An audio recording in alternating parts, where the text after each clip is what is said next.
அதாவது பாத்துங்க, டீ கடை தொடங்கி விவசாய கூலி வரைக்கும் வெளிமாநில தொழிலாளர்களா இருக்கிறத சமீப காலமா அதிகமா பார்க்க முடியுது. இதுக்கு பொதுவெளியில நிறைய கருத்துக்களும் வைக்கிறாங்க. என்னன்னா, இவங்க அங்கிருந்து வந்து நம்ம தொழிலெல்லாம் ஆக்கிரமிப்பு பண்ணிடுறாங்கப்பா அப்படின்னு கொஞ்சம் பேரும், அவங்களுக்கு ஆதரவா கொஞ்சம் பேரும் பேசுறத நம்ம பார்க்க முடியும். மக்கள் என்ன நினைக்கிறாங்க அப்படின்னு அவங்க கிட்டே கேட்டோம். அவங்க பலவிதமான பதில்களை சொல்லியிருக்கிறாங்க, பாருங்க. அது என்ன சொல்கிறது, அவங்க ரொம்ப ஹார்ட் ஒர்க் பண்ணுறாங்க. அவங்களுக்கான சேலரி ரொம்ப குறைவாக தான் இருக்குது. அவங்க ஊரில் இந்த வசதி கூட இல்லை அப்படின்னு நான் நினைக்கிறேன். ஆனால் வந்து அவங்களுக்கு முறையாக இருக்கணும். அவங்க எத்தனை பேர் இருக்காங்க, என்ன ஃபெசிலிட்டிஸ் கிடைக்குது எல்லாமே தெரிஞ்சுக்கணும். பட் அதில் அதே சமயத்தில் அவங்களால இங்கே இருக்கவங்களுக்கு வேலை வாய்ப்பு போகுது. நம்ம இங்கே வேலை செஞ்சால் ஏன் அடுத்தவங்க வந்து பிழைக்க போகிறாங்க? நம்ம ஆளுங்களுக்கு வேலை ஓரளவுக்கு வேலை செஞ்சால் போதுன்ற ஒரு மனப்பான்மை வருது. அடுத்தவனுக்கிட்ட கை கட்டி வேலை செய்யணும்னு ஒரு மனப்பான்மை இருக்குது. அடுத்தவனுக்கு அடிமையாக இருக்கணும் ஒரு மனப்பான்மை இருக்குது. எந்த வேலை செஞ்சு இறங்கி வேலை செய்கிறவன் இப்போவே முன்னேற தான் போகிறான். ஏன்னா நம்ம அவங்கள அரவணைச்சு போகணும்.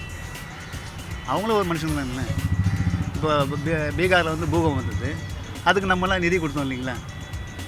அவங்கள வேறு ஒருத்தரை பார்க்கல இல்லைங்களா? இப்போ 600 கிலோமீட்டரில் இங்கே ஒரு பானிபூரி விற்கிறாருன்னா நம்மளுடைய தமிழ்நாடு நல்லா பாதுகாப்பாக இருக்குது, சட்டம் ஒழுங்கு காப்பாற்றப்படுது. அதெல்லாம் இருக்கிறதுனால தைரியமாக வராங்க. நம்ம தமிழர்கள்லாம் யாருமே தொழில் ஆரம்பிக்கிறதில்ல, வேலைக்கு ஒழுங்காக போகிறதில்ல.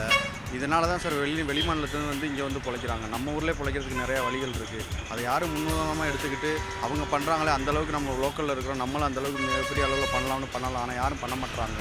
இந்த மாதிரி மது அருந்துறதுக்கும் இந்த மாதிரி கெட்ட தீய பழக்கங்களுக்கும் போயிடுறாங்க சார். அதனால தான் சார் வெளியூர்லேருந்து இங்கே கடை போட்டு பிழைக்கிறவங்களாம் நல்லா இருக்கிறாங்க, நல்லாவும் இங்கே வாழ முடியுது சார். இல்லை, நம்மளுங்க ஸ்கில் டெவலப்மெண்ட், நம்மளுங்க படிச்சுட்டாங்க, அந்த மாதிரி ஒரு பொசிஷனுக்கு போகிறாங்க. அவங்களுக்கு அந்த வாய்ப்பு இல்லை, அதனால இந்த வேலைக்கு வந்துருக்கு. அதில் இன்றைக்கி வடமாநிலத்தில் வருகைன்றது மிக கட்டாயமாக இன்றைக்கி நம்ம ஏற்றுக்கொள்ளக்கூடிய சூழ்நிலையில் தான் இருக்கோம். அவங்களோட வருகையினாலும் நம்மளுக்கு பாதிப்பு இருக்கிறத விட நம்ம சோம்பேறி ஆகிக்கிட்டு இருக்கிறது தான் உண்மை. இதே நிலைமை நீடிச்சா இன்னும் சிறிது காலத்தில் தமிழகத்தில் அவர்கள் முதலாளியாகவும் நம்ம தொழிலாளியாகவும் இருக்கக்கூடிய சூழ்நிலை நிலமோ.